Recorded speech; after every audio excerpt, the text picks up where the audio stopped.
শুনো শুনো শুনো, যে আল্লাহর মোবাইল নাম্বার বলতে পারবে তাকে আমি 1 লাখ টাকা উপহার দিব। আল্লাহর মোবাইল নাম্বার, আল্লাহর মোবাইল নাম্বার। শুনো শুনো, এটা কেমন মজা করতেছেন? আল্লাহর মোবাইল নাম্বার হয় নাকি? আমার তো মনে হয় উনি ইসলাম বিরোধী, উনি আমাদের ক্ষতি করতে আসছে। আরে আমি আপনাদের কোনো ক্ষতি করতে আসিনি। যে আল্লাহ তাআলার মোবাইল নাম্বার বলতে পারবে তাকে আমি এই সকল টাকা দিয়ে দিব। আমি বলতে পারবো আল্লাহর মোবাইল নাম্বার, কিন্তু আমার একটা শর্ত আছে। কি শর্ত?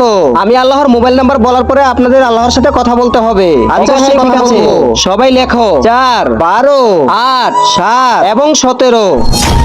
আরে এই নাম্বারে তো কলই ঢুকে না ভাই, আপনারা হয়তো বুঝেননি। সব থেকে মানুষ আল্লাহর কাছে কখন বেশি যেতে পারে? নামাজের মাধ্যমে। তাহলে আপনারা শুনুন, ফজরে 4 রাকাত, জোহরে 12, আসরের 8, মাগরিবের 7 এবং এশারের 17 রাকাত। আমার ভাইয়েরা, আপনারা যদি 5 ওয়াক্ত নামাজ পড়েন আল্লাহর নিকটে যেতে পারবেন এবং আল্লাহর সাথে কথাও বলতে পারবেন। ভাই আমরা আমাদের ভুল বুঝতে পেরেছি, আজকে থেকে আমরা 5 ওয়াক্ত নামাজ পড়বো ইনশাআল্লাহ। তার আগে তুমি যদি এই ছবিটাকে মন থেকে ভালোবাসো, ভিডিওতে লাইক দিয়ে চ্যানেলটিতে সাবস্ক্রাইব করে দাও আর কমেন্টে তোমার সুন্দর নামটি লিখে যাও।